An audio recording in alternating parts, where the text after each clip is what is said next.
मेरे साथ साथ बोलेगा। ओम अज्ञानतिमिरान्धस्य ज्ञानाञ्जनशलाकया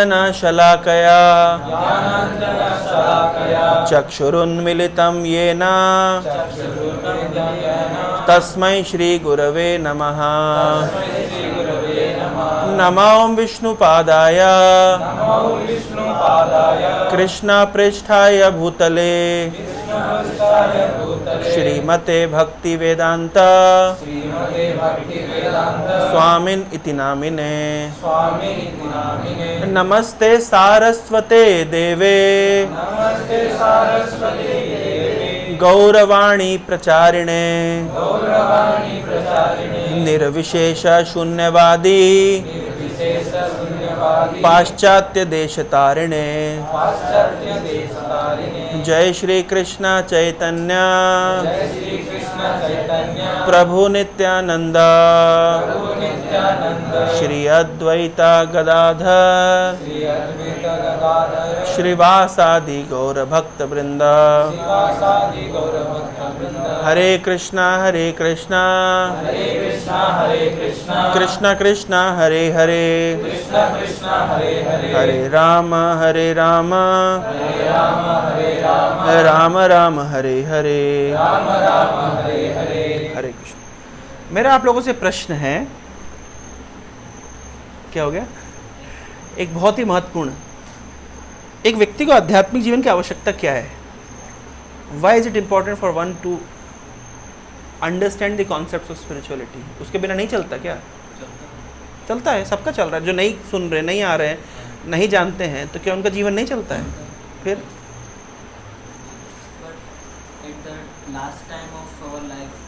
अरे लास्ट टाइम तो बहुत दूर है, हालांकि बहुत दूर है कि बहुत पास है किसी को पता नहीं है। हम में से आज रात को सोएंगे, कल सुबह कौन जाएगा नहीं, हमारे हाथ में नहीं है। स्टिल अगर एक दूसरे मतलब कॉन्टेक्स्ट में देखा जाए तो यार लास्ट लाइफ, लास्ट में क्या होगा, आज क्यों स्पिरिचुअलिटी, क्यों आध्यात्मिक जीवन के विषय में ज्ञान क्यों? यस, एक आदमी है जो स्पिरिचुअल है और एक है जो स्पिरिचुअल नहीं है। हाँ, जो स्पिरिचुअल नहीं है वो खुशी पाएगा बट वो टेम्पररी होगा, और जो स्पिरिचुअल है वो खुशी पाएगा, वो परमानेंट होगा। और दूसरा चीज है, ये तो जब तक पाया नहीं है तब तक तो अनुभव नहीं होगा। हाँ, ये बात सही है, सुना है ऐसा। पर हम तो देखते हैं कितने तो अध्यात्मवादी भी दुखी बेचारे। और चलिए अध्यात्मवादी दुखी है कि नहीं है, जिनके पास स्पिरिचुअल लाइफ में नहीं है भाई, जो स्पिरिचुअलिटी के कॉन्सेप्ट्स को नहीं जानते हैं या आध्यात्मिक जीवन यापन नहीं करते हैं, यार हमको तो सुखी दिखते हैं। मैं तो देखा हूँ कि सबकी फेसबुक प्रोफाइल में देखा है, इंस्टाग्राम में बढ़िया बढ़िया फोटो डालते हैं, सब तो खुश हैं। कौन खुश नहीं है? पहले हम एक चीज़ बोला करते थे, जो आध्यात्मिक जीवन में होते हैं तो उनके चेहरे पे एक तेज होता है। आजकल तो कॉर्पोरेट बैठे सबके चेहरे पे तेज है। पहले ऐसा बोलते थे नहीं भाई, आधी धूप में निकलते नहीं तो तेज ही रहेगा ना उसके चेहरे पे। पहले तो अध्यात्मवादी दिखते थे कि हाँ यार दूर से जा रहे, चमकता हुआ प्रकाश ही निकल रहा है अलग से। आजकल तो वो तो दिन भर ही बेचारा एसी में बैठा हुआ तो प्रकाश ही निकलेगा, और क्या निकलेगा। पॉइंट आपने अच्छा बोला, बिल्कुल सच बात है कि आध्यात्मिक जीवन में कुछ ना कुछ तो अधिक आनंद है। लेकिन मेरा कहना है कि भौतिक जीवन यापन करने वाले तो आनंदित है, उनकी कौन सी नानी मरी जा रही है। ये कुछ समय की बात है, कुछ समय करते तो पूरा जीवन मजे में लगा दिया। और अगर इतनी सच्ची बात है कि आध्यात्मिक जीवन इतना सुख है तो फिर वो लोग क्यों नहीं ले रहे भाई? सभी क्यों नहीं आते?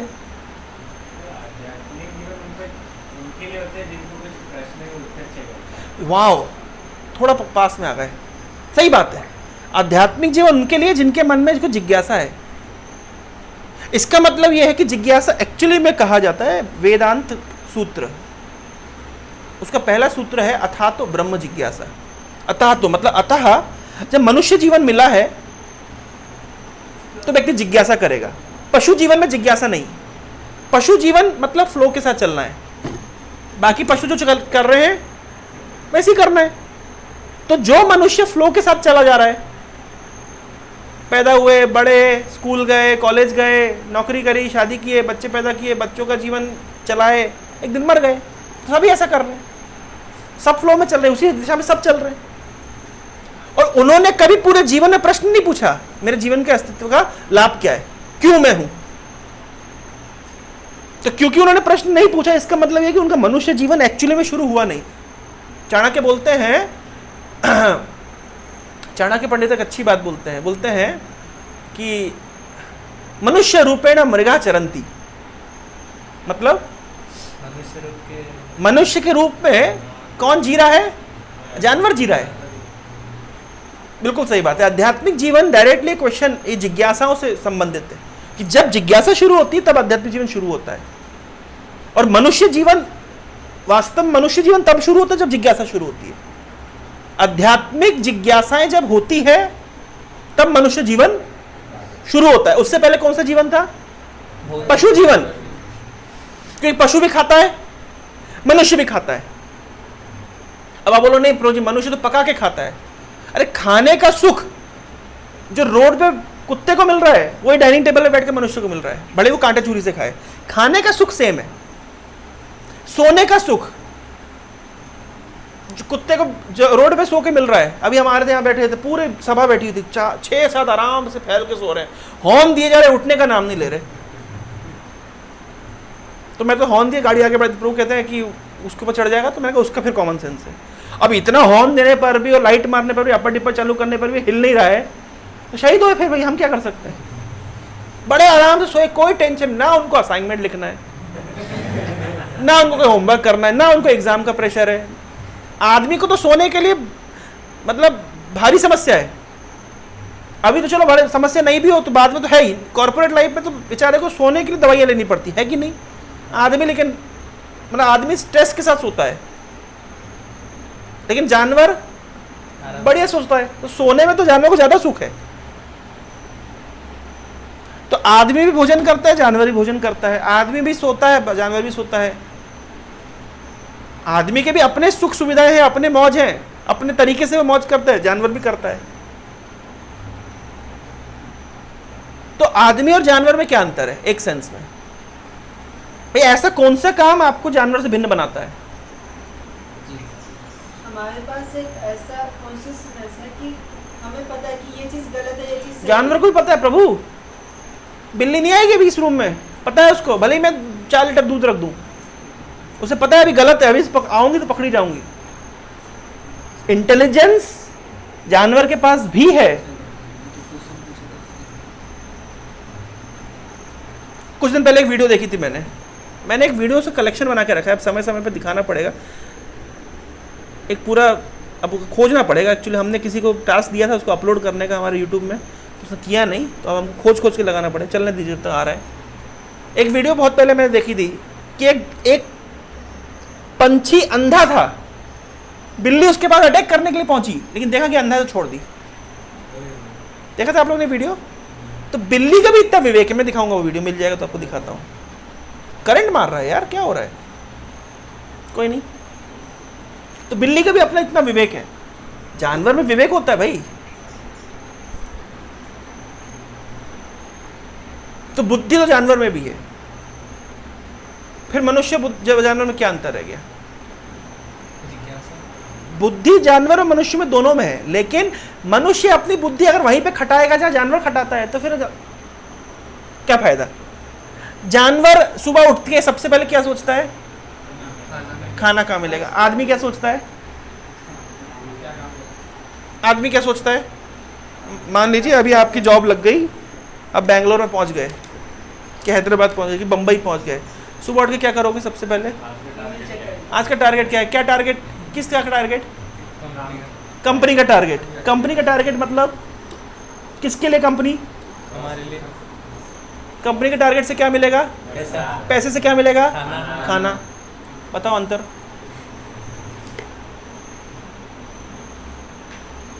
जानवर भी सुबह उठ के खाने की तलाश में रहता है और आदमी भी सुबह उठ के खाने की तलाश में। उसको खाना सोफिस्टिकेटेड तरीके से, जॉब में जा रहा हो, रिस्पॉन्सिबिलिटीज है। अरे तो भाई जैसे एक पंछी जाकर के अपने बच्चों के लिए भोजन जुटा करके लेके आता है, आदमी भी जुटा करके लेके आता है।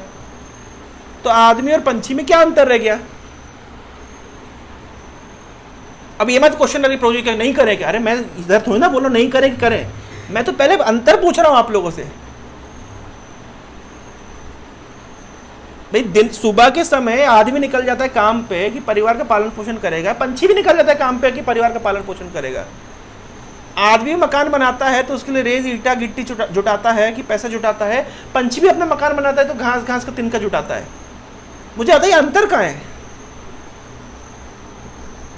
ये डिफरेंस पहले क्लियर होना चाहिए ना। आपका स्टाइल अलग है, आप पहले पढ़ाई करते हैं, फिर एंट्रेंस एग्जाम देते हैं, फिर कॉलेज में आते हैं, फिर प्लेसमेंट में बैठते हैं, फिर प्लेसमेंट होता है, फिर नौकरी पाते हैं, नौकरी करते हैं, फिर पैसा कमा करके वही काम करते हैं जो पंछी अपने तरीके से करता है। डिफरेंस कहाँ है?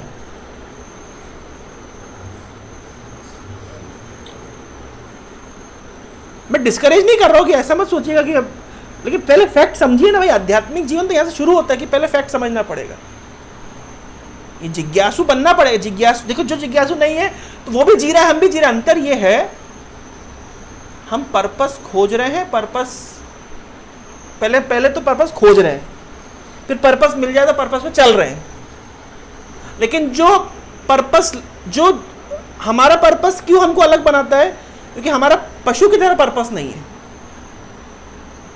एक होता है नीड फॉर द बॉडी, भाई भोजन बॉडी की नीड है, एक अच्छा स्टैंडर्ड ऑफ लिविंग बॉडी की नीड है,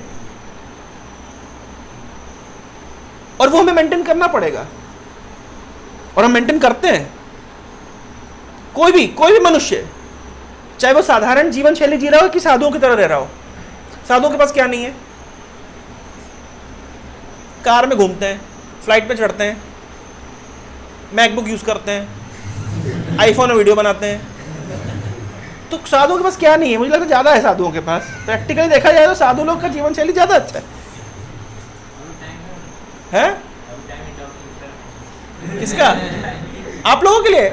अरे भैया, ये तो फेमस एग्जांपल नहीं जानते आप? हैं? सुना है? गौरव बल्लभ का एग्जांपल सुना है? क्या एग्जांपल है? कि सबसे इंटेलिजेंट होता है स्कूल में, कौन सा सब्जेक्ट लेते हैं? साइंस। और क्या बनते हैं? Engineer, doctor. ठीक है, ये एग्जांपल सुना है? जो उनसे कम इंटेलिजेंट होते हैं वो क्या लेते हैं और क्या बनते हैं? बिजनेसमैन। तो बिजनेसमैन किसको एम्प्लॉय करता है? इंजीनियर्स को। जो उससे कम इंटेलिजेंट होते हैं वो क्या लेते हैं? आर्ट्स लेते हैं, और वो यूपीएससी करते हैं, और वो आईएएस बनते हैं। और जो आईएएस बनने के बाद वो क्या करते हैं? इन सभी को वो बिजनेसमैन को कंट्रोल करते हैं। जो उनसे भी कम इंटेलिजेंट होता है, जो पढ़ा लिखा नहीं होता है, वो नेता बनते हैं। और नेता फिर सारे आईएएस को कंट्रोल करते हैं। वो आईएएस बिजनेसमैन को कंट्रोल करते हैं, वो बिजनेसमैन इंजीनियर को कंट्रोल करते हैं। और वो उससे भी जो कम पढ़ा लिखा है वो क्या बन जाता है? साधु बन जाता है। सारे पॉलिटिशियन जाके उसको प्रणाम मारते हैं। तो जीवन में अगर तरक्की करनी है तो क्या बनना चाहिए? साधु बनना चाहिए। Choice is up to you. तो गौर गोपाल बोलेगा, चूज योर प्रोफेशन वाइजली।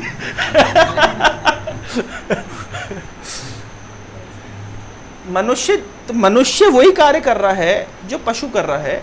करने का तरीका अलग हो सकता है, गोल सेम है, इसलिए उसको मनुष्य नहीं कहा जा सकता। जब तक उसके अंदर आध्यात्मिक जिज्ञासा नहीं है तो मनुष्य रूपेण मृगः चरन्ति। तो वो मनुष्य के रूप में है, लेकिन चेतना उसकी बिल्कुल जानवर की तरह है। जानवर में भी बुद्धि है, लेकिन उसकी बुद्धि का प्रयोग वो भोजन खोजने में करता है। मनुष्य के पास भी बुद्धि है, वो भी भोजन खोजने के लिए कर रहा है। बारिश होती तो जानवर अपनी सिक्योरिटी के लिए कार के नीचे घुस जाएगा, किसी के मकान में घुस जाएगा, अपनी बुद्धि लगा के कैसे मैं बचूं। तो उसका वो सिक्योरिटी प्राप्त करने का तरीका है। आपके लिए सिक्योरिटी प्राप्त करने का अलग तरीका। आप इंश्योरेंस कराते हैं, आपका हेल्थ इंश्योरेंस है, आपका लाइफ इंश्योरेंस है, आप मकान बनाते हैं, उसका ईएमआई भरते हैं। आप एक जानवर ही अपना सोशल स्ट्रक्चर मेंटेन करके रखता है। एक गली का कुत्ता अगर दूसरी गली में चला जाए तो पूरा गैंग आके उसको भगा देता है। उनका भी एक सोशल स्ट्रक्चर है, आपका भी एक सोशल स्ट्रक्चर है। तो मनुष्यों पशुओं में उनके तौर तरीकों में कोई अंतर नहीं है। जब इसलिए शरीर की जरूरतों से देखा जाए तो जानवर और पशु सेम है, जानवर और मनुष्य सेम है। लेकिन बुद्धि का इस्तेमाल करने की जहां तक बात की जाए, अगर हम उसी तरीके से बुद्धि खटाते हैं जिस तरीके से पशु खटाते हैं अपने हित को, अपने शरीर के हित को प्राप्त करने के लिए, तो हम में और जानवरों में ज्यादा अंतर नहीं है। मनुष्य के पास एक विशेष प्रेरोगेटिव है, एक विशेष एक व्यवस्था है कि मनुष्य आध्यात्मिक जिज्ञासा कर सकता है, और जब तक मनुष्य की आध्यात्मिक जिज्ञासा नहीं है तो वो मनुष्य नहीं है। उस आध्यात्मिक जिज्ञासा के अंतर्गत क्या क्या आता है जो आपने बताया, परमानेंट और टेम्परेरी का अंतर, ये पहला पायदान है। मैं आज एक ऐसे कुछ 3-4 कॉन्सेप्ट बताऊंगा आपको जो आपको वो टूल्स की तरह काम करेंगे लाइफ के अलग अलग डायमेंशंस को खोजने के लिए। मनुष्य, हमने आज पहला सिद्धांत ये सुना क्या कि मनुष्य और पशु का अंतर क्या होता है, आध्यात्मिक जिज्ञासा। भोजन का है इसकी जिज्ञासा, मनुष्य पशु में अंतर नहीं बनाती, क्योंकि ये जिज्ञासा तो पशु के पास भी है। तो अंतर क्या बनाती है, आध्यात्मिक जिज्ञासा। आध्यात्मिक जिज्ञासा के अंतर्गत क्या क्या आता है, बहुत सिंपल सिद्धांत है, बहुत रॉकेट साइंस नहीं है। Actually spiritual life is not rocket science, it's very easy, और ये बहुत कॉमन सेंस बेस्ड है। आध्यात्मिक fundamentals, spiritual fundamentals are very easy to understand and comprehend. हमें लगता है कि जो चीजें बहुत सिंपल है वो चीज मूल्यवान नहीं है। जब मैं ऐसे कुछ आपको अलग अलग कोई दिखाऊंगा और ऐसे ऐसे अजीब अजीब सी हरकतें करूंगा और है ना अजीब अजीब सी बातें करूंगा जो आपको समझ नहीं आएगी, आप लोग वाह यार क्या बात बताइए, समझ कुछ नहीं आया है। जनरली स्पिरिचुअलिस्ट धोखा कैसे देते हैं, ऐसी बात आपको बताते हैं कि जो आपको समझ नहीं आती है। तो क्या लगता है आपको, जैसे कोई क्लास में टीचर आप स्टूडेंट्स को इंप्रेस करने के लिए ऐसे कॉन्सेप्ट बताएगा, ऐसे लिखेगा, स्टूडेंट को समझ नहीं आएगा, लगे क्या यार क्या बात बताइए। These are not the qualifications of good teacher. Albert Einstein बोलते हैं अच्छा टीचर कौन है, वो नहीं जो सरल सब्जेक्ट मैटर को कॉम्प्लिकेटेड कर दे, वो अच्छा टीचर है जो कॉम्प्लिकेटेड सब्जेक्ट मैटर को सरल बना दे। यही आध्यात्मिक जो मूल सत्य हैं, ये मूल फंडामेंटल हैं, मैं आपके सामने रखूंगा, आपको लगेगा ये बहुत सिंपल है। और कभी कभी आपको ऐसे कुछ माशाल्लाह लोग मिल जाएंगे जो वही सिद्धांतों को ऐसा बताएंगे कि बाप रे आपको समझ ही कुछ नहीं आएगा, और आपको लगेगा यार वास्तव में स्पिरिचुअलिटी तो वही है। इस तरह आदमी को ठगा जाता है। ठगी कैसे होती है, हैं? इसी तरह से पागल बना करके इस तरीके से प्रोपोगेंडा करके ठगी होती है, और आदमी ठगे जा रहे हैं। आध्यात्मिकता के नाम पर जितने लोग ठगे जा रहे हैं दुनिया में, और कोई इतना बड़ा ठगी का व्यापार नहीं चल रहा है। क्यों ठगे जा रहे हैं, हाँ? क्योंकि बेसिक फंडामेंटल्स की ठीक ठीक नॉलेज नहीं है। ये बेसिक फंडामेंटल्स अगर आपको नॉलेज हो जाए तो आप तुरंत अंतर कर पाएंगे कि ये ठग रहा है और सही बोल रहा है। भाई आपको अगर सोना खरीदने जाना है, गोल्ड, तो आपको कम से कम गोल्ड और पीतल में अंतर करना आना चाहिए कि क्या गोल्ड है और क्या पीतल है। अगर इतना भी नहीं पता है तो you are destined to get cheated, you are destined to get cheated. इतना तो बेसिक फंडामेंटल हर व्यक्ति को पता होना चाहिए। पहला सिद्धांत आध्यात्मिक जीवन का यह है, ये जगत टेम्परेरी है और इस जगत पे हमारा अस्तित्व टेम्परेरी है। ये पहला सिद्धांत है। ये टेम्परेरी जगत में हम रहते हैं और इस टेम्परेरी जगत पे हमारा अस्तित्व भी बहुत टेम्परेरी है। हमारे आपके परिप्रेक्ष्य में अभी मैं जब बताऊं, जैसे इनने बोला कि जीवन के अंत में, कौन बोला, आप बोले जीवन के अंत में। वैसे जीवन जैसे बहुत बड़ा प्रतीत होता है, सिर्फ बहुत बड़ा है नहीं। कितनी उम्र हो गई आपकी, 18 साल आपके जीवन में कैसे निकल गए विद इन मोमेंट्स। 18 से कब 80 हो जाओगे पता नहीं चलेगा। अभी लगता है बहुत दूर है, बहुत दूर नहीं। अभी आपको एक्सपीरियंस नहीं होगा। जिस दिन आपकी इंजीनियरिंग कंप्लीट हो जाएगी ना, आपको लगेगा अभी तो एंटर किया था यार, 4 साल खत्म। हाँ, लगा नहीं ना। टाइम का पता नहीं चलता है, टाइम का पता नहीं चलता है। आध्यात्मिक जीवन का पहला सिद्धांत है कि ये जगत टेम्परेरी है और इस जगत पे हमारा अस्तित्व टेम्पररी है। अच्छा मुझे बताइए, भगवत गीता की पहली शिक्षा भगवान ने क्या दी?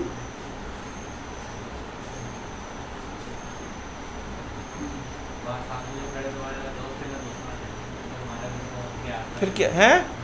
हाँ क्या बोले? हाँ थोड़ा सही बोल रहे, क्या बोल रहे? सामने जो खड़े ना तुम्हारे दोस्त है ना दुश्मन है, तुम्हारे भी बस शरीर मरेगा, आत्मा नहीं मरेगी। आत्मा का शिक्षा पहली शिक्षा है जो भगवत गीता में भगवान ने दी है। आत्मा की शिक्षा भगवत गीता की पहली शिक्षा है।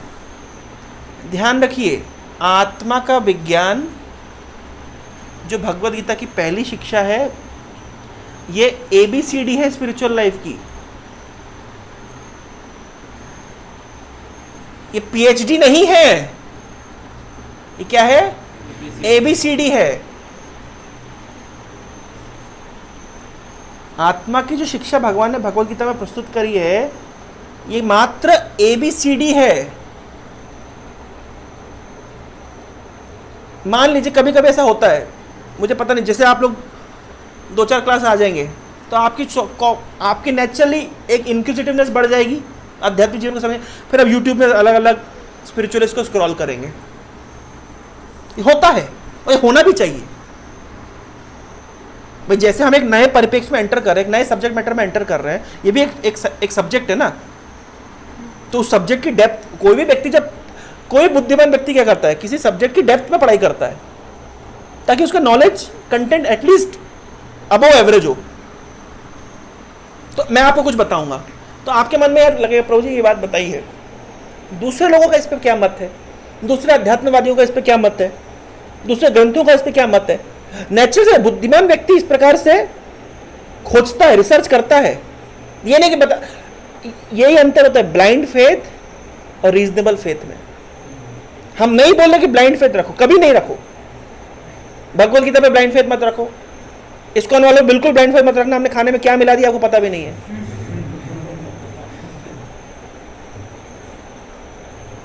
ब्लाइंड फेथ अच्छी बात नहीं है। भारत में ठगी का यह भी कारण है कि जिसके ऊपर लाल कपड़ा देख लेंगे, ये तो बड़े बाल देख लेंगे, तो मुंडन देख लेंगे, क्या लगेगा? साधु है। ये भी एक ब्लाइंड फेथ है। अरे साधु जींस टी शर्ट वाला भी हो सकता है। रावण गया था सीता के पास तो कौन सा वेश बना के गया था? साधु था। साधु उसकी वेशभूषा से नहीं होता है, वो किन सिद्धांतों को आपके सामने प्रस्तुत करा उससे पता चलता है कि साधु है या असाधु है, ये साधु है या असुर है। तो वो सिद्धांत हमें जानना चाहिए। तो जब आप मुझसे सुनेंगे या हमारी आइडियोलॉजी को, हमारी फिलॉसफी को आप सुनेंगे, तो मेरा आपसे ओपन रिक्वेस्ट है, आप उसको अलग अलग प्लेटफॉर्म पे उसको कंपेयर करिए, चेक करिए। और जब तक आपकी बुद्धि, भगवत गीता को बार बार भगवान ने बुद्धि जोग, बुद्धि जोग, बुद्धि जोग, बुद्धि जोग, ये वर्ड इतनी बार आया है। भगवान ने माइंड योग नहीं बोला है, उसको इंटेलिजेंस, बुद्धि जोग बोला है। भगवान बार बार कह रहे हैं अपनी बुद्धि से समझो, बुद्धिमान बनो। कई बोले, भगवान बोले इस ज्ञान को लेकर के तुम बुद्धिमान बन जाओगे। ये ज्ञान है बुद्धि जोग। बुद्धि जोग क्यों बोल रहे हैं? अगर हम आपको कुछ बताते हैं तो use your intelligence to justify it, check it out, compare it, उसको क्वेश्चन पूछिए, आर्ग्यूमेंट करिए, चलने दीजिए, मंथन करिए। अगर मंथन करने से तो मंथन करने से ही तो अमृत निकला है। आंख बंद करके भरोसा मत करिए, क्योंकि पूरे भारत में समस्या ये हुई है कि आध्यात्मिकता की इतनी मतलब टांग तोड़ दी गई है क्योंकि लोग ब्लाइंड फेथ करते हैं। सरल लोग हैं भारत के लोग, तो सरलता का लाभ उठा करके चीटिंग की जाती है। फेथफुल होना चाहिए, सिंपल होना चाहिए, at the same time intelligent होना चाहिए। आपको कुछ बताया जाए तो उसकी जांच करिए भैया, क्यों आंख बंद करके भरोसा करेंगे? अब इसीलिए क्या होता है, लोगों का साधुओं के ऊपर से फेथ हिल गया है। अब मुझे बताइए, आप किसी डॉक्टर के पास गए, क्या नाम है आपका? निकुंज। अब लास्ट टाइम आए थे ना? नहीं, इनॉग्रेशन के समय आए थे। ओके, तो निकुंज आप किसी डॉक्टर के पास गए और डॉक्टर ने आपको आपकी बीमारी का गलत डायग्नोसिस किया और आपको गलत मेडिसिन दे दी। बीमारी गलत डायग्नोस करी से होता है भाई, हुआ होता है आपको जॉइंडिस, आपको पता है टाइफाइड या वाइस वर्सा, हुआ था आपको मलेरिया, इलाज कर रहे हो, कई बार ऐसा होता है। कई बार तो ब्लड टेस्ट भी पकड़ नहीं पाता है एग्जैक्टली प्रॉब्लम क्या है। तो किसी डॉक्टर के पास गए और उसने आपकी बीमारी को गलत डायग्नोस किया और 6 महीने ट्रीटमेंट चला, गलत ट्रीटमेंट, तो क्या आपका उस डॉक्टर के ऊपर से भरोसा हट जाएगा कि डॉक्टर समाज से भरोसा हट जाएगा? उस डॉक्टर के ऊपर भरोसा हटेगा। आप दूसरे बेटर डॉक्टर खोजोगे कि जो मुझे मेरी बीमारी को ठीक से डायग्नोस कर सके और इलाज कर सके। क्या आप ये बोलोगे नहीं सारे डॉक्टर निकम्मे होते हैं, सारे बर्बाद, मैं डॉक्टर के पास जाऊंगा ही नहीं, ऐसा होता है? नहीं। लेकिन जब साधुओं की बात आती है तो हमने देखा 2-4 साधु ठग मिल गए तो हमने पूरा ठप्पा लगा दिया कि जो साधु है सारे ही नालायक हैं। फिर हमने क्या कि सबके माथे पे स्टैंप कर दिया कि सारे ही नालायक होते हैं, सारे ठग हैं और छोड़ो साधुओं में जाने की जरूरत नहीं। जिस प्रकार से शरीर के इलाज के लिए डॉक्टर के पास जाना जरूरी है, अगर एक डॉक्टर ठग निकलता है तो आप अल्टरनेट डॉक्टर खोजते हैं। उसी प्रकार से हमारे मन के इलाज के लिए और हमारे आत्मा के कल्याण के लिए हमें साधु के पास जाना जरूरी है। हमारी आध्यात्मिक जिज्ञासाओं को शांत करने के लिए, आध्यात्मिक जीवन को समझने के लिए हमें साधु के पास आना जरूरी है। और हमें यह भी जानना जरूरी है कि कौन साधु ठग है और कौन बोनाफाइड है, ये आना जरूरी है। आध्यात्मिक जीवन के मूलभूत सिद्धांतों का अगर हमें ज्ञान है तो हम आराम से खोज सकते हैं। आध्यात्मिक जीवन का पहला सिद्धांत है कि ये लाइफ टेम्परेरी है, और ये भगवद गीता की पहली शिक्षा है कि हम शरीर नहीं, हम आत्मा है। आत्मा के विज्ञान की शिक्षा भगवद गीता की पहली शिक्षा है। ये ABCD ऑफ स्पिरिचुअलिटी है। तो मैं बता रहा था कि आप मुझसे सुन करके जाएंगे, आप स्क्रॉल करेंगे, बहुत सारे अध्यात्मवादी को देखेंगे, आपके मन में जिज्ञासा उठेगी और बहुत सारे अध्यात्मवादी आपको बताएंगे जीवन का लक्ष्य क्या है, खुद को जानना। सुना है आप लोगों ने? हम शरीर में आत्मा है, इसका बोध करना। We are not this body, we are consciousness. यही है गोल हमारे जीवन को जानना। सर ये ABCD है, ये गोल नहीं है। हम शरीर नहीं है, हम आत्मा है। ये आध्यात्मिक जीवन की पहली और मोस्ट फंडामेंटल शिक्षा है। ये अल्फाबेट से, जब ये अल्फाबेट है तो PhD थीसिस क्या होगी आप समझ लीजिए। ये फाइनल लेसन नहीं है, ये फर्स्ट लेसन अल्फाबेट से। तो अब आप बताइए, कोई व्यक्ति बता रहा है कि भगवद गीता की पहली शिक्षा है आत्मा, हम आत्मा है, हम वो कॉन्शियसनेस है जो सोल इस बॉडी के अंदर है, और ये अल्फाबेट्स है। ये बहुत ही फंडामेंटल शिक्षा है, ये एडवांस शिक्षा नहीं है। और कोई व्यक्ति बोल रहा है कि जीवन का लक्ष्य केवल इसी को जानना। अंतर है क्या? दोनों सिद्धांतों में एक है कि अलग है? अलग है ना। क्यों अलग है? क्यों अलग है?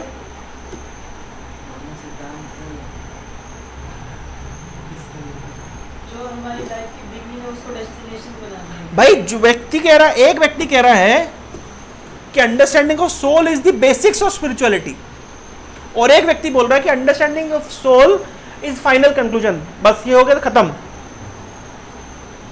सेम कैसे हुआ? हमारे MP UP में, आप तो यूपी से है ना, और कौन यूपी से है? आप भी यूपी से हैं। यूपी में एक बहुत फेमस संस्था है, मथुरा में उनका बहुत बड़ा मंदिर बना हुआ है। जैसे आपके यहाँ पे कौन सा सत्संग था आज?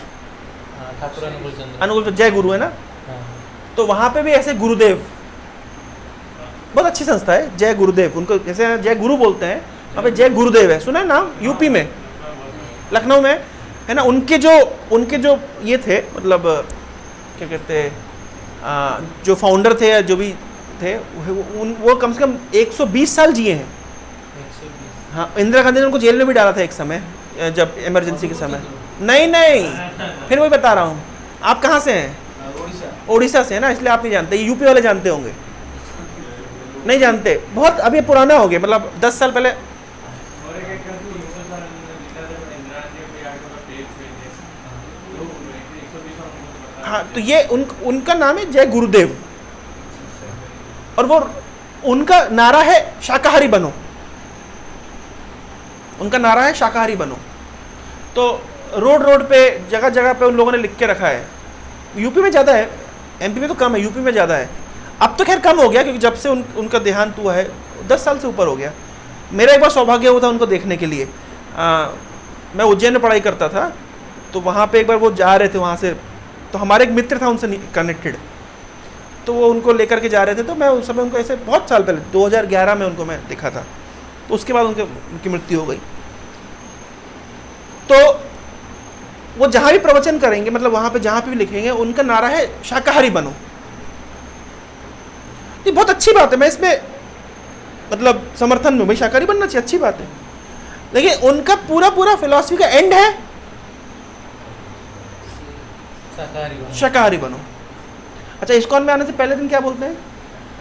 न केवल शाकाहारी बनो, पहला सुनी मत खाओ, जो खाओ भगवान को भोग लगा के खाओ। यहाँ से शुरू होती है।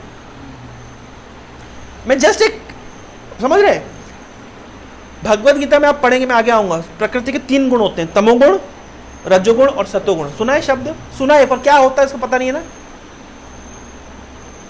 तमोगुण मतलब निद्रा, आलस, प्रमाद। कभी कभी लगता है ना, हॉस्टलों में होता है, आज तो मैं 12 घंटे सोऊंगा, 14 घंटे सोऊंगा। कभी सो के उठ के भी लगता है बंधा बंधा सा लगता है, ऐसा लगता है किसी ने बांध रखा है, कुछ करने की इच्छा नहीं कर रही है। ये सब लक्षण किसके हैं? तमोगुण के।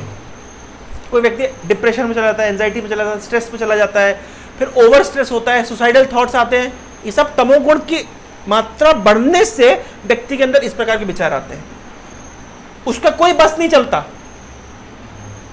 जैसे मान लीजिए अलग अलग मोड होता है, मैंने ऑक्स मोड पे डाल दिया कि, या मैंने ब्लूटूथ मोड पे डाल दिया, तो जिस मोड पे डाल दिया स्पीकर वैसा गाना बजाता है। नहीं होता, कार में एफएम मोड में डाल दिया तो जो एफएम में कनेक्टेड है, जो नेटवर्क पकड़ रहा है, वो गाना गाएगा। अब मैंने चेंज कर दिया, यूएसबी मोड पे कर दिया, तो यूएसबी पे जो गाना है वो बजने लगेगा। वो स्पीकर की कोई स्वतंत्रता नहीं है, जिस मोड में उसको डाल दिया उस मोड में वो बजेगा। वैसे ही व्यक्ति की कोई स्वतंत्रता नहीं है। वो तमोगुण में है तो तमोगुण की तरह हरकतें करेगा। प्रोकास्टिनेशन, आज करे सो कल कर, कल करे सो परसों, इतनी जल्दी क्या है भैया, जीना है बरसों। भगवान भगवत गीता में कह रहे हैं प्रोकास्टिनेशन मतलब दीर्घ सूत्री। आज आपको कोई सूत्र बताया और बहुत दिनों के बाद अपने जीवन में अप्लाई करोगे, इसको क्या कहते हैं? दीर्घ सूत्री। मतलब प्रोकास्टिनेशन, आलस, प्रमाद, निद्रा, पागलपन, हमेशा लो फील होता है, कुछ करने की इच्छा नहीं होती, हाँ भाई कर लेंगे। इसका मतलब ये क्या है? ये किसका लक्षण है? तमोगुण का। काम को टालते जाना, ये किसका लक्षण है? तमोगुण का। फिर एक होता है रजोगुण, हाइपर एक्टिव होता है, कॉम्पिटिटिव होता है, सबको आगे, सबसे आगे निकल जाऊंगा, सबको पीछे कर दूंगा, मार दूंगा, काट दूंगा, छोड़ूंगा नहीं, यस ये सक्सेस, पावर, दिस। किसका लक्षण है? रजोगुण, कॉम्पिटिटिव। जीत गए तो 7वें आसमान में, हार गए तो कुछ नहीं है मेरे लिए, बस खत्म। जैसे सतोगुण का व्यक्ति होता है, सतोगुण सिद्धिर असिद्धियो निर्विकारा कर्ता सात्विक उच्चते। भगवत गीता में भगवान बता रहे हैं कि सक्सेस मिलती है और फेलियर मिलता है तो सब बैलेंस होता है, उसका बैलेंस उसके कंट्रोल में होता है। रजोगुण का व्यक्ति होता है जीत से प्रभावित इतना हो जाता है, आई एम द डूअर, जीता अभी है नहीं कि बस मोटिवेशनल टॉक शुरू, तो कर सकते हो सकता है, और हार गया तो इतना डिप्रेस हो जाएगा, इतना खत्म। मतलब जो सक्सेस और फेलियर से बहुत ज्यादा मूव्ड हो जाता है ये रजोगुण। जो ज्यादा मूव नहीं होता, वो अपने कर्तव्य के हिसाब से चलता रहता है, आगे बढ़ता रहता है, ये सतोगुण। तो अलग अलग कैटेगरी हो गई, अलग अलग गुणों में अलग अलग तरह का खान पान होता है, अलग अलग तरह का रहन सहन होता है। जैसे तमोगुणी व्यक्ति के कमरे कैसे होते हैं? मैं गया था क्योंझर में एक जगह, कॉलेज में मैं क्लास देने जाता था बहुत साल पहले, तो वहाँ हॉस्टल में घुसा। तो भाई साहब हॉस्टल रूम तो होते ही कैसे, मतलब हम जानते हैं, इसमें तो खैर बोलना ही कुछ नहीं। लेकिन उनका रूम तो विशेष था कि जिस प्लेट में खाना खाया था उसको भी 6 महीना हो गया धुला नहीं।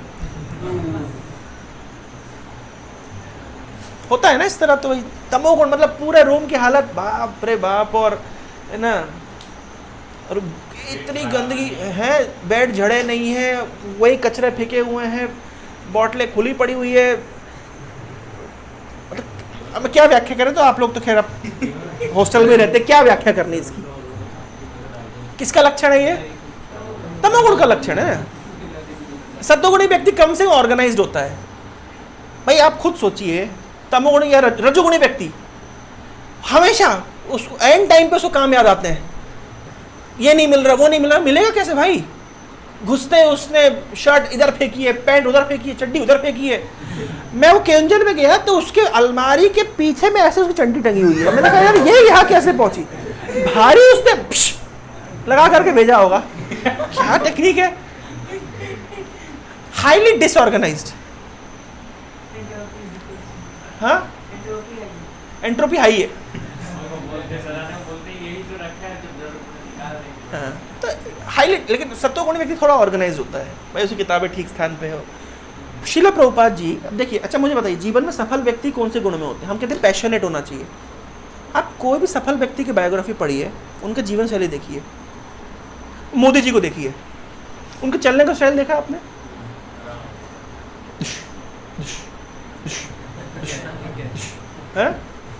बिल्कुल स्मूथ, बिल्कुल इजी। ये सत्वगुण का लक्षण है। सत्वगुणी व्यक्ति दिमाग से ज्यादा काम कर लेता है, चलता है ऐसे बिल्कुल सिंपल। रजोगुणी व्यक्ति तो भागता हुआ नजर आएगा आपको। वेदांता क्लब जब काम करता है, कैसे काम करता है? रजोगुणी इधर भाग रहा है, उधर भाग रहा है, उधर भाग रहा है। समझ रहे हैं? ज्यादा भागने से ज्यादा काम होता तो मोदी जी को ज्यादा भागना चाहिए था। बुद्धिमान व्यक्ति, सत्वगुणी व्यक्ति रजोगुणी व्यक्ति को भगाता है। क्या बोला मैंने?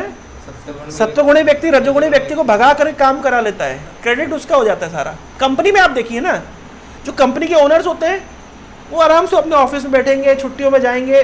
बिल गेट्स यार पूरे सप्ताह 15 दिन छुट्टी लेते हैं, किताबें पढ़ूंगा।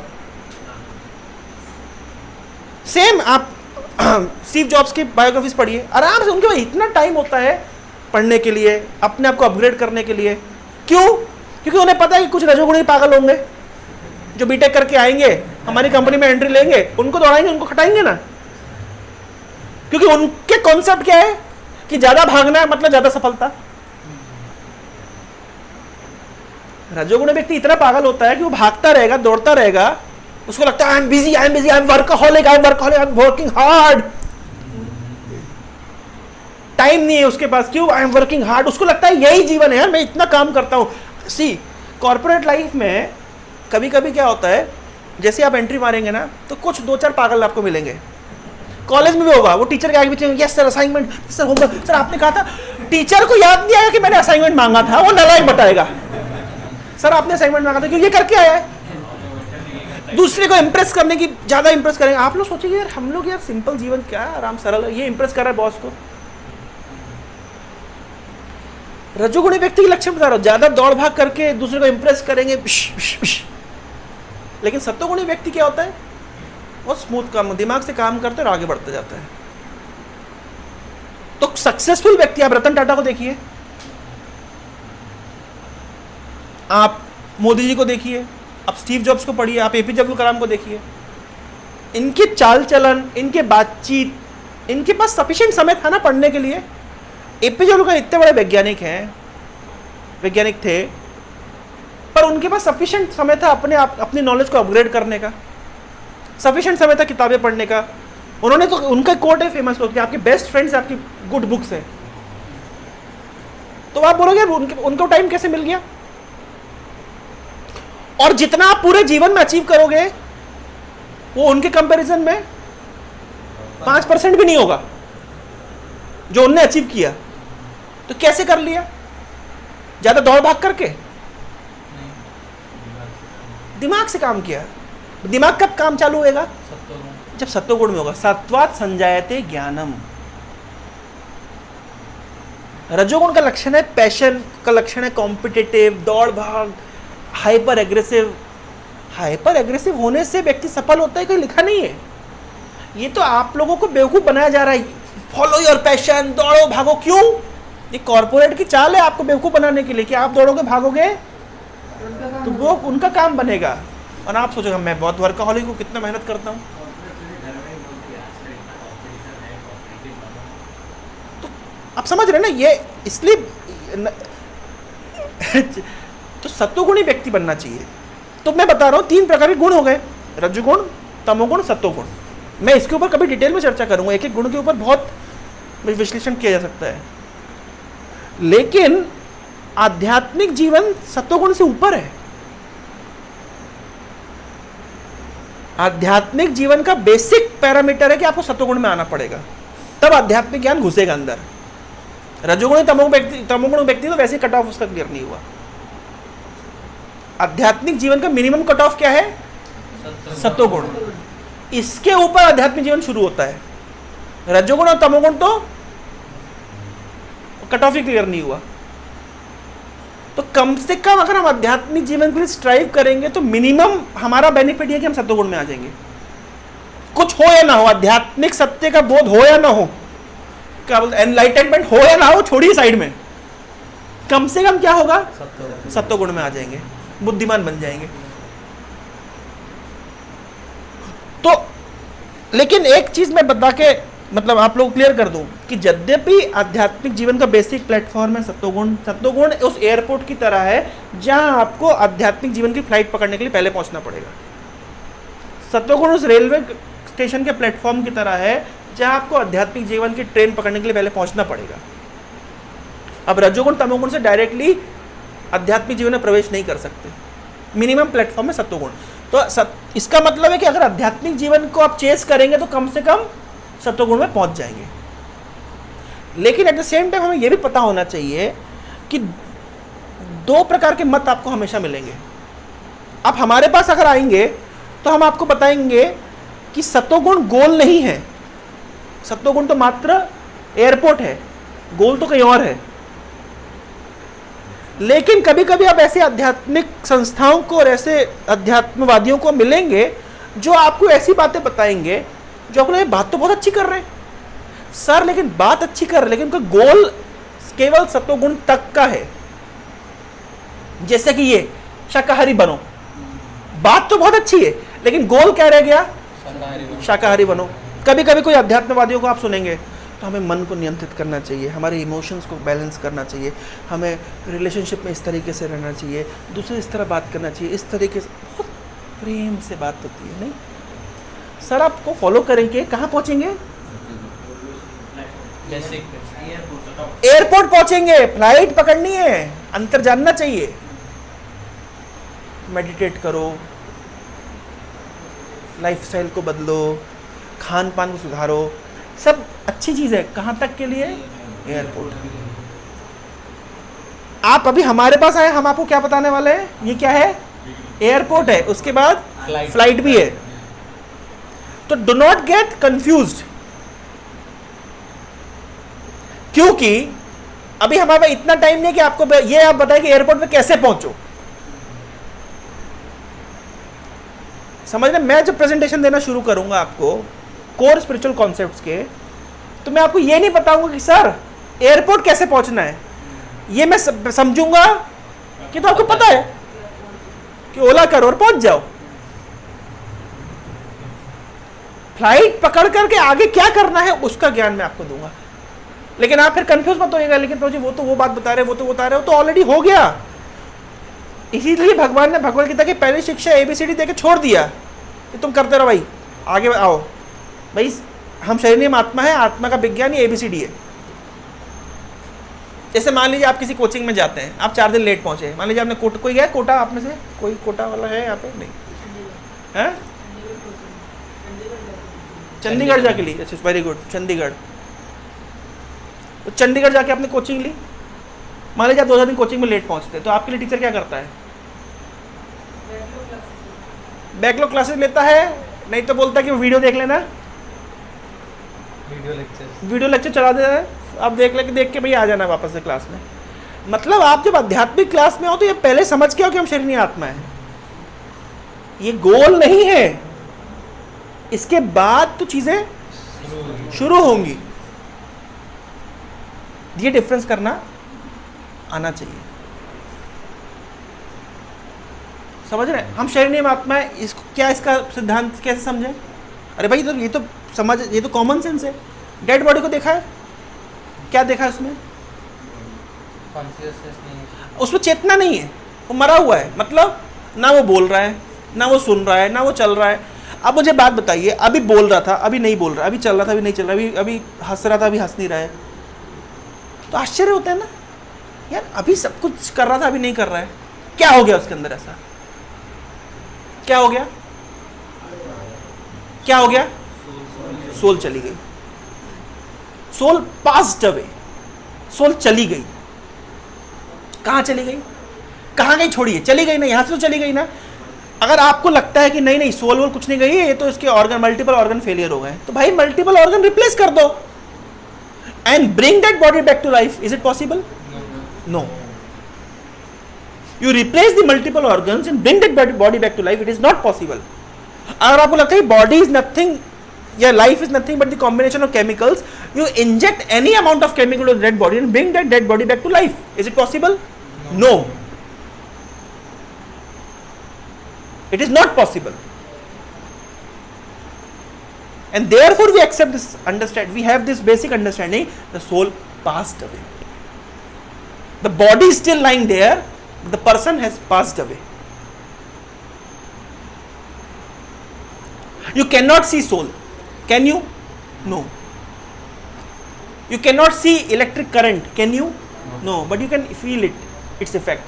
You are seeing the fan is moving. Why it is moving? Because the current is flowing. You cannot see current with your eyes, but you can see the effect. That since the fan is revolving, rotating, that means current must be flowing in the wires. मैं नहीं मानता current है, उंगली डाल के देख ले भाई वायर में, पता चल जाएगा है कि नहीं है। तो हर चीज देख करके समझ आता है, ये तो बुद्धिमानी नहीं है।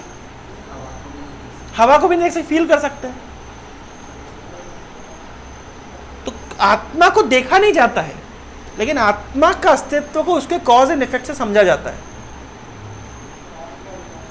और ये आत्मा के विज्ञान की पहली शिक्षा है। आध्यात्मिक विज्ञान में ये दिमाग मत लगाओ दिखता नहीं है। दिखती तो बहुत सारी चीजें नहीं है, एक्सरे नहीं दिखती, माइक्रोवेव नहीं दिखती, इंफ्रारेड नहीं दिखती,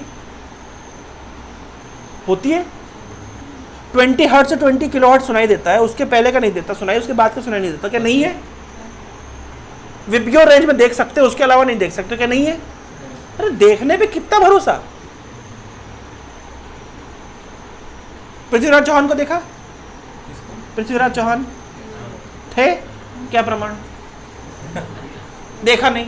अरे भाई, तो देखा नहीं क्या होता है? जो मुझे एक बार मतलब पूछा, जो गीता पढ़ते हो, ये तुम देखे हो कृष्ण मतलब बोले थे अर्जुन? अरे जो कृष्ण ने बोले नहीं थे, तुमने अपने परदादा को देखा है? हम नहीं है ही नहीं। अरे भाई तू है, यही प्रमाण है कि तेरे परदादा थे। तू है और यही तो प्रमाणित करे कि तेरे परदादा थे। देखना नहीं देखना क्या होता है? ये जो आर्ग्यूमेंट करते हैं ना, पहले उनकी बोलती बंद किया करो। ये सुन, देखने पे हर चीज निर्भर नहीं करती है। ये कम बुद्धिमानों का लॉजिक है, थोड़ा अच्छा लॉजिक लेके आ। आर्ग्यूमेंट भी करो ना, थोड़ा थोड़ा इंटेलिजेंट आदमी के साथ करो। जो बोलता है देखा नहीं, किसने देखा है? स्वर्ग नरक होता है कि किसने देखा है? अरे स्वर्ग नरक नहीं देखा, इसी जीवन में स्वर्गीय जीवन और नरकीय जीवन देखा है। हॉस्पिटल जाके देखो, सम हॉस्पिटल जाओ, थोड़ा आध्यात्मिक जीवन समझने के लिए थोड़ा संडे को घूम करके आ जाया करो। कल संडे है, थोड़ा हॉस्पिटल घूम के आओ, देख तब पता चलेगा आध्यात्मिक जीवन क्या है। मॉर्चुरी देखी कभी? मेरा कुछ समय पहले, लास्ट ईयर, मेरा ये मतलब अब सौभाग्य बोलो दुर्भाग्य बोलो, जन्म रथ यात्रा के समय, हमारे रथ यात्रा के एक दिन पहले हमारे मंदिर में काम हो रहा था। तो कुछ ये प्लस्तर वस्तर वाले जो मिस्त्री होते हैं, तो वो ऐसे बैम्बू का पूरा वो क्लिफ बना करके चढ़े हुए थे। लेकिन दुर्भाग्य से वो बैम्बू क्लिफ टूट गया, 2 आदमी लटके हुए, तो एक तो लटक गया समहाउ और एक चौथे माले से नीचे गिरा, मार्बल की सीढ़ियों के ऊपर थैच, पूरा अंदर से ब्लीडिंग हो गई। उसको लेके गए हॉस्पिटल, और तो अंडरस्टूड था कि बचना है नहीं। रथ यात्रा वाले ही दिन वो चला, हरे कृष्णा हो गया उसका। अब मैं पूरे दिन पुलिस, पोस्टमार्टम, बस यही चलता रहा पूरे दिन। मेरी रथ यात्रा केवल हॉस्पिटल में भी थी, हॉस्पिटल पुलिस थाना, हॉस्पिटल पुलिस थाना, क्योंकि भाई क्रिमिनल केस भी हो सकता है, किसी ने मारा करा तो पुलिस तो अपनी जांच करेगी। दूसरे दिन सम हॉस्पिटल की मॉर्चुरी के सामने उसकी बॉडी लेके जाना था उसको पोस्टमार्टम के लिए। तो मॉर्चुरी, मैं पहली बार जीवन में मॉर्चुरी देखा, मतलब मेरे को एक्सपीरियंस नहीं था ये सब एक्सपीरियंस। सम हॉस्पिटल के मॉर्चुरी के सामने बड़े डोले शोले वाले 2 बाउंसर खड़े। मैंने कहा बाउंसर का यहाँ क्या काम है? बोले किसी पेशेंट की मृत्यु हो जाती है, उसके घर वाले लड़ाई झगड़ा करते हैं। नहीं होता, सुना आप लोगों ने कि सरकारी हॉस्पिटल में मार पिटाई हो गई और डॉक्टर को खूब मारा। तो प्राइवेट हॉस्पिटल वाले तो पैसा होता है, तो 2 बाउंसर रखे उनने मॉर्चुरी के सामने रखे हुए। फिर ऐसा कौन सी बॉडी है? अच्छा वो जाएंगे, उनका स्टाफ जाएगा, फिर वो उसमें से उनकी मॉर्चुरी में जैसे हम लोग फ्रिज में मिठाइयाँ रखते हैं, उनके फ्रिजों में डेड बॉडियाँ रखी हुई है भाई। फिर वो एक निकाल के देगा, हाँ यही वाला है, ले जाओ उसको। माय गॉड, मैंने कहा देखो जीवन कितना सस्ता हो जाता है ना। अभी ये जी रहा था, कितना वैल्यूएबल था, और अभी ये एक मतलब फ्रिज के अंदर पड़ा हुआ बर्फी के टुकड़े जैसा। क्या मतलब, आप देखिए। फिर उसको लेके गए हम कैपिटल हॉस्पिटल के मॉर्चुरी सेंटर। क्या गया कैपिटल हॉस्पिटल आप में से? कैपिटल हॉस्पिटल पीछे बना हुआ है, वहाँ पर भाई सुनसान, और मॉर्चुरी केंद्र से जो जिसमें जो ये मॉर्चुरी केंद्र पोस्टमार्टम के लिए, अब वो जो पोस्टमार्टम वाले के सारे पिए हुए होते हैं, क्योंकि उनको तो नॉर्मल आदमी तो कर ही नहीं पाएगा। नॉर्मल जिस तरीके से पोस्टमार्टम होते हैं, नॉर्मल आदमी तो भैया बेहोश हो जाए, रात को उसको नींद ना आए। ये पूरा पियक्कड़ आते हैं और उनका चार्ज। मैं तो पोस्टमार्टम नहीं देखा, अंदर नहीं घुसने दिया उन्होंने, पर मैं फील कर पा रहा था कि अंदर क्या चल रहा है भाई। पूरा सुनसान उसमें, और वो चीर फाड़ करके, और फिर उसके बाद तो चीर फाड़ कौन अब बांधे, तो लगाई पन्नी वन्नी बांध कर ले जाओ भैया। इसी दौरान एक पुलिस वाला एक लड़की को गोदी में उठा के लेकर के आ रहा था। तो मैंने देखा लड़की को गोदी में लेकर के आ रहा है, तो मेरे को एक व्यक्ति बोलता भैया डेड बॉडी है। एक छोटी बच्ची 7-8 साल की बच्ची को मार दिया हो या जो भी हो गया हो, तो उसको पोस्टमार्टम के लिए लाया जाता है। पुलिस वाला उसको ऐसे लेकर के आ रहा था। मैं कहा जीवन कितना सस्ता हो जाता है ना। आत्मा क्या होती है ऐसे लेक्चर देकर सुनाई नहीं देता, समझ नहीं आता। जब इस तरह कोई घटना देखते हैं ना, हमारे जितना गीता का ज्ञान था, जितने साल में लिया था, वो सारा वहां पे दिख रहा था। ये देखो, थ्योरी अलग होती है और प्रैक्टिकल अलग होता है। जैसे शमशान में आप जाओगे तो आपको वैराग्य आ जाएगा, सोचते शमशान वैराग्य, वो थोड़ी देर कुछ समय का रहता है वैराग्य। हमारा एक केंद्र है जटनी में, यहाँ से 25 किलोमीटर, IIT भुवनेश्वर जहाँ पे है, वहीं से 4 किलोमीटर आगे दूर पे। तो हमारे एक मित्र ने बोले प्रभु जी क्या है ये? मैंने कहा बढ़िया रिसोर्ट लग रहा है। बोले रिसोर्ट नहीं है, ये शमशान है। ऐसा रिसोर्ट जैसा बना के रखा है। मैंने कहा वाह यार, पूरा रिसोर्ट जैसा। अगर किसी को बताया ना जाए कि शमशान है तो बोले ये रिसोर्ट है। ऐसा बिल्कुल चमकता हुआ, बिल्कुल पूरा पहाड़ियों के बीच में, और इतना चमकता हुआ, क्या ये शमशान है? अच्छा, जीवन और मृत्यु में आश्चर्य क्या है? जीवन और मृत्यु में आश्चर्य क्या है? आप लोग भी जब डेड बॉडी को देखें, मैं सबको बता, आपको देख के आश्चर्य लगता है ना, क्या है यार, कैसे? कोई भी कभी भी डेड बॉडी को देख करके मन में आश्चर्य जाता है, यार कैसे, यार क्या जीवन है? 1 मिनट के लिए हम सोचने पड़ जाते हैं। गौतम बुद्ध तो भैया उसी की खोज में निकल गए। वो सिद्धार्थ नाम का राजकुमार, जैसे उसे देखा भाई ये वृद्ध व्यक्ति है, बोले ये क्या है? बोले वृद्धावस्था है। बोले वृद्धावस्था क्या होती है? बोले मुझे भी वृद्धावस्था आएगी। बोले हाँ आएगी। ऐसे उसने देखा डेड बॉडी को लेके जा रहे, राम नाम सत्य है। बोले ये क्या है? बोले मृत्यु। बोले मुझे मृत्यु आएगी। बोले हाँ आएगी।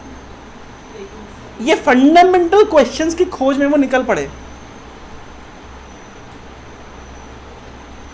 हम थ्योरी और प्रैक्टिकल, सर ये थ्योरी है जो हम क्लास में सुनते हैं, प्रैक्टिकल तो आपको जीवन के कई कई अवसर पे होगा, और होना भी चाहिए। एक दो प्रसंग और बताऊंगा, समय जा रहा है लेकिन फिर सुन लीजिए। भारत के जो सिविलाइजेशन में विवाह और मृत्यु बड़े धूमधाम से मनाए जाते हैं। देखा आप लोगों ने? हाँ हाँ विवाह बड़े धूमधाम से होता है, कई कई दिन चलता है, कितना पैसा खर्चा होता है, कितने लोगों की भोजी होती है, कितने सारे रीति रिवाज होते हैं। क्यों? एक कोर्ट में जाओ, मैरिज कर लो भाई, काम खत्म। विदेशों में तो ऐसे ही होता है, कोर्ट में जाओ और मैरिज कर लो, काम खत्म। भाई साहब बड़े खुश हो रहे हैं, बोले प्रभु मैं यही करने वाला हूँ। ऐसा है क्या?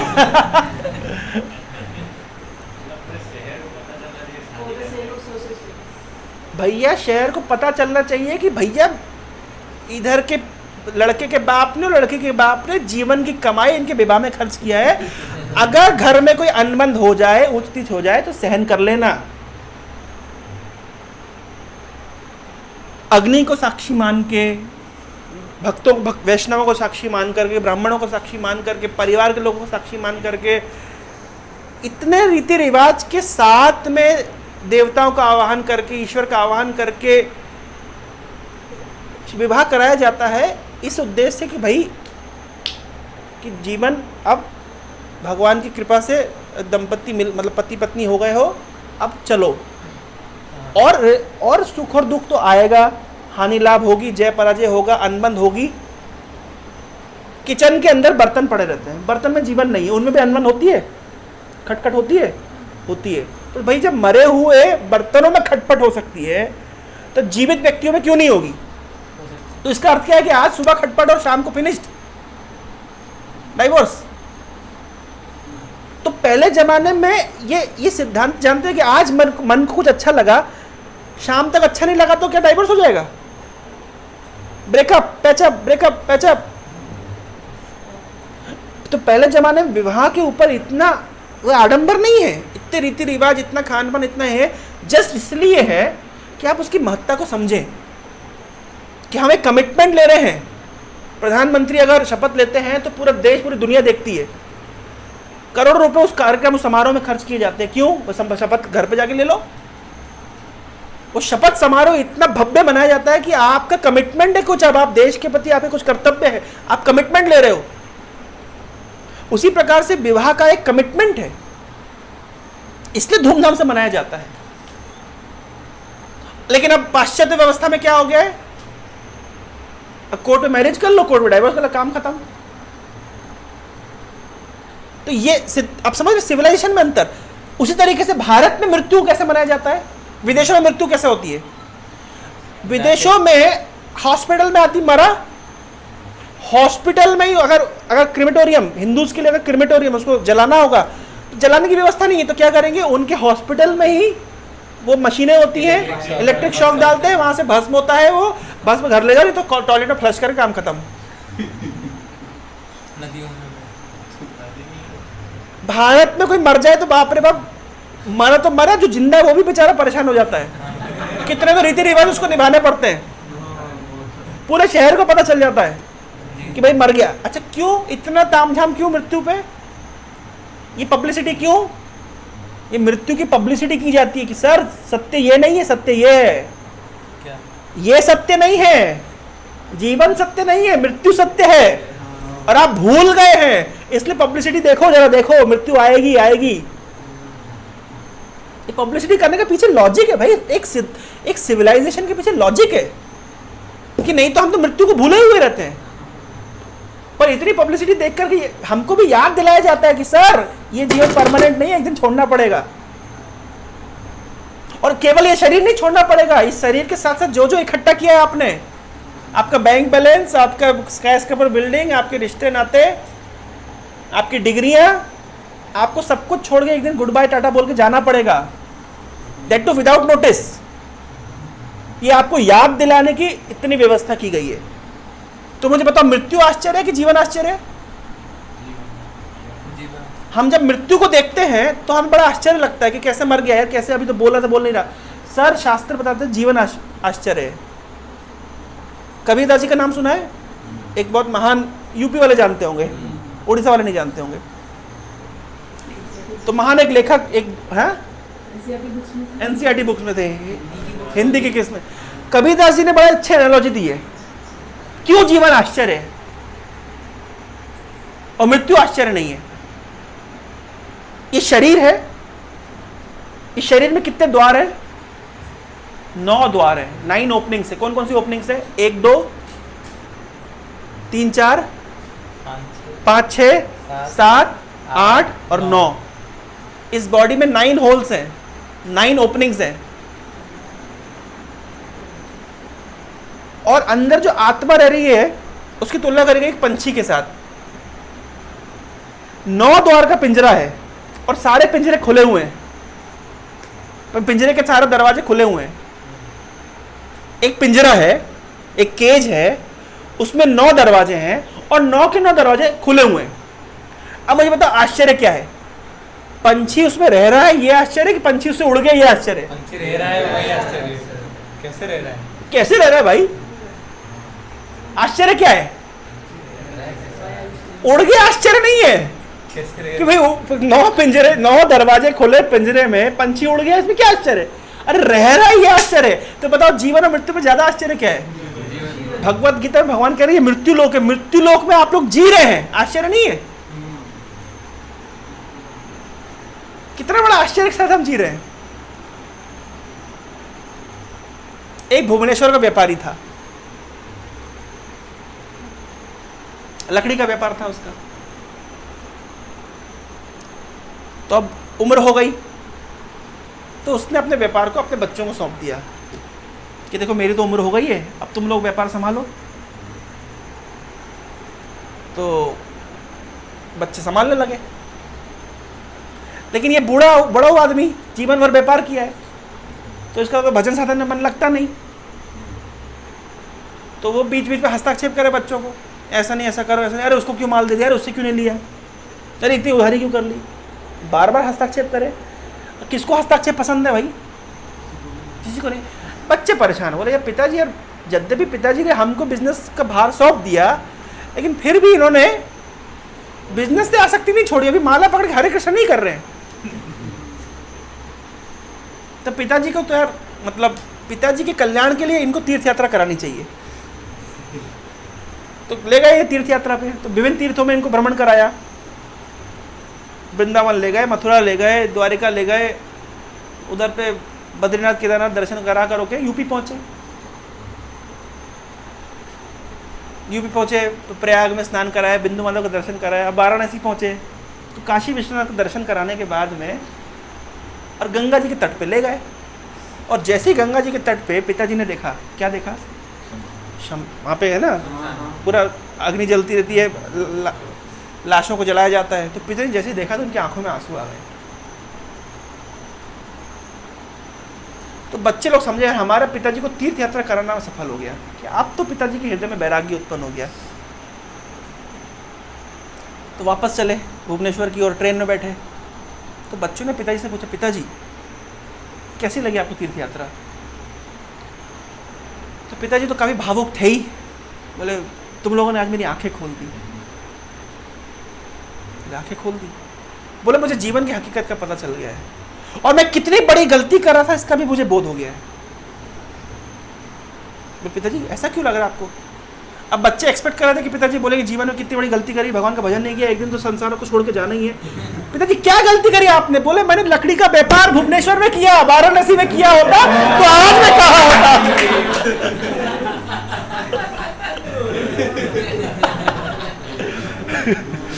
सही बात है कि नहीं? लकड़ी का व्यापार अगर भुवनेश्वर में कर रहा है, अगर वाराणसी में किया तो आज में कहा होता। तो ये होता भैया, इसलिए इन जीवन के सिद्धांतों को, मूलभूत सिद्धांतों को सही समय रहते समझ जाना चाहिए, नहीं तो हमारी हालत उस बड़ों की तैसी होगी। हरे कृष्णा। बहुत बहुत धन्यवाद, आप लोगों ने अपना कीमती समय दिया। रुक जाओ यार, रुक जाओ। कर दिएगा बंद? किसी के मन में कोई जिज्ञासा? प्रसाद रेडी है? हाँ, किसी के मन में कोई जिज्ञासा है आज के? तो आज हमने क्या सीखा? आज हमने क्या सीखा पहले बताओ। जीवन का मूल्यमान क्या है? आध्यात्मिक जीवन का फर्स्ट फंडामेंटल क्या है? आत्मा का अस्तित्व। हम आत्मा है, ये पहला पहला ये अल्फाबेट से, मतलब it's just alphabet, it's not even first lesson, first alphabet से ये सीखा। और क्या सीखा हमने? हाँ, पहला बेसिक सत्वगुण मृत्यु में, सत्य है। मृत्यु सत्य है, ये भी सीखा। और सत्वगुण में सत्वगुण क्या है? एयरपोर्ट। वो एयरपोर्ट है जिसमें हम आध्यात्मिक जीवन की फ्लाइट पकड़ेंगे। सत्वगुण एंड नहीं है, शुरुआत है। त्रय गुणया विषय वेदा निस्त्रय गुणया भवार्जुना। अर्जुन, ये 3 गुणों के ऊपर की फ्लाइट पकड़ो, भगवत गीता में भगवान कह रहे हैं। वो अगले क्लास में फ्लाइट पकड़ने के लिए आपको एयरपोर्ट तक लेके आया हूं। और क्या सीखा?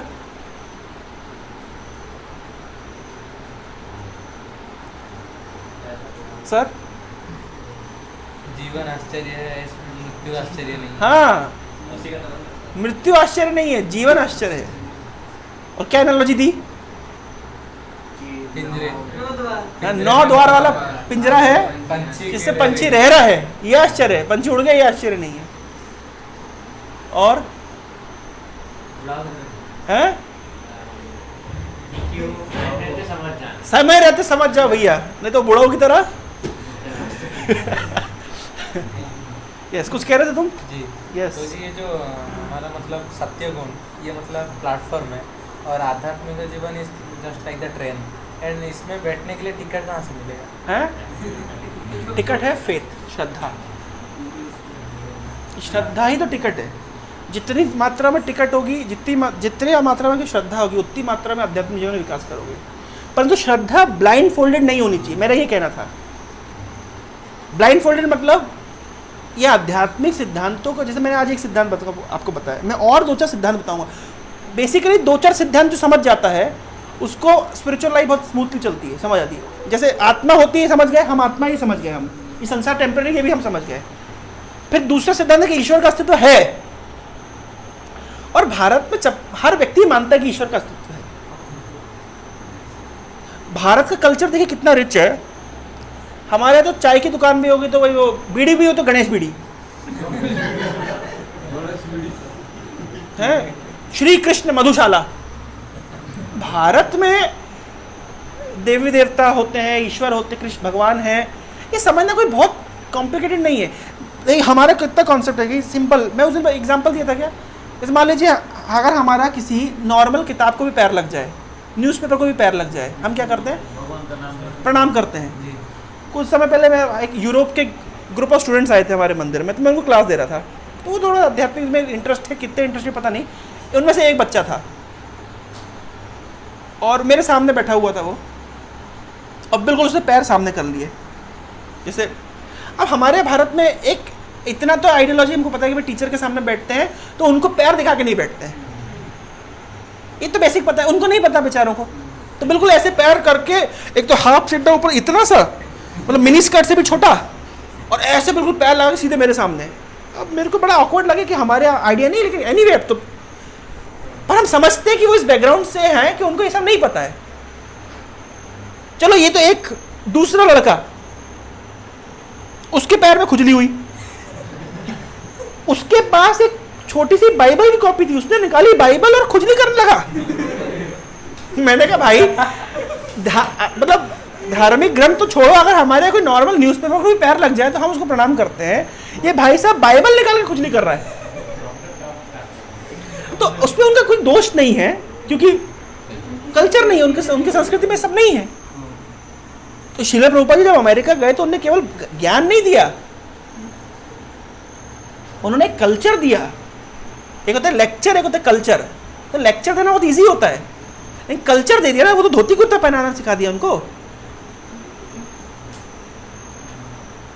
समझ पा रहे हैं? तो आध्यात्मिक जीवन की टिकट है फेथ, श्रद्धा। तो एक कॉन्सेप्ट आप सीखेंगे कि आत्मा, हम आत्मा है, जगत की रियलिटी, हमारी रियलिटी हम समझ गए। दूसरा, ईश्वर का अस्तित्व होता है। तीसरा, ईश्वर कोई निराकार सत्ता नहीं है, अभी तो एक व्यक्ति है जिनसे हमारा प्रेम का विनिमय हो सकता है। ये सबसे ज्यादा कंट्रोवर्शियल टॉपिक है, क्योंकि सब 99% लोगों को लगता है कि God means some power, some energy, some light, some impersonal entity. But no, शास्त्र बहुत क्लियरली होता है, God is a person. with whom we have natural relationship. जब मैं इस पॉइंट को आपको बोलूँगा तो आपके बहुत सारे कॉन्सेप्ट क्लियर हो जाएंगे, क्योंकि एनर्जी बोलने का मतलब होता है कि यार फिर कुछ भी गॉड हो सकता है। मैं एनर्जी मतलब anything can be God. No, God has his own identity. हमारी थियोलॉजी में गॉड की आइडेंटिटी बहुत क्लियर है। वेस्टर्न थियोलॉजीज में गॉड की आइडेंटिटी की क्लैरिटी नहीं है। उन्हें लगता है गॉड मतलब एक पुराना सा व्यक्ति होना चाहिए, बड़ी सी दाढ़ी होनी चाहिए, एक बड़े से सिंहासन में बादलों के पीछे बैठा होना चाहिए, हाथ में डंडा होना चाहिए और देखते रहेगा शिवन क्या कर रहा है, और जैसे शिवन ने कोई गलती करी उठा के डंडा मार देगा। ऐसे देखा ना आपने, फोटोज देखिए अपने वेस्टर्न थियोलॉजी में गॉड का अंडरस्टैंडिंग यही है। हमारी थियोलॉजी में गॉड मतलब एक शक्ति नहीं, शक्ति नहीं है। यही तो बता रहा हूँ सर, यही तो आऊंगा मैं, इसलिए अगले क्लास में जरूर आइएगा। और हम लोग बाहर जा रहे हैं। वो इंसान नहीं है, लेकिन वो दिखने में इंसान जैसा लग रहा है, बिकॉज बाइबल में लिखा है God created man in his own image. That means man is created in the image of God. तो गॉड कैसे दिखते होंगे, या उल्टा बोले मैन कैसा दिखता है, गॉड जैसा। Man looks like God. तो गॉड ओरिजिनली कैसे दिखने चाहिए? भगवद गीता के 11वें अध्याय का नाम है विश्वरूप दर्शन। विराट रूप का दर्शन करा है भगवान ने। अर्जुन ने जब विराट रूप देखा, अर्जुन घबरा गया, बोले ये क्या है, बंद करिए इसको। आपको सौम्य रूप दिखाई, तो भगवान अपना चतुर्भुज रूप दिखा रहे हैं, बोले इसको भी बंद करिए, मुझे ओरिजिनल दिखाइए। तो ओरिजिनल बोले जस्ट यही हुआ, this is my original form. Bhagavad Gita में कृष्ण क्लियरली कह रहे हैं my virat roop is not my original form, my 4-handed Vishnu form is not my original form, my original form is this 2-handed।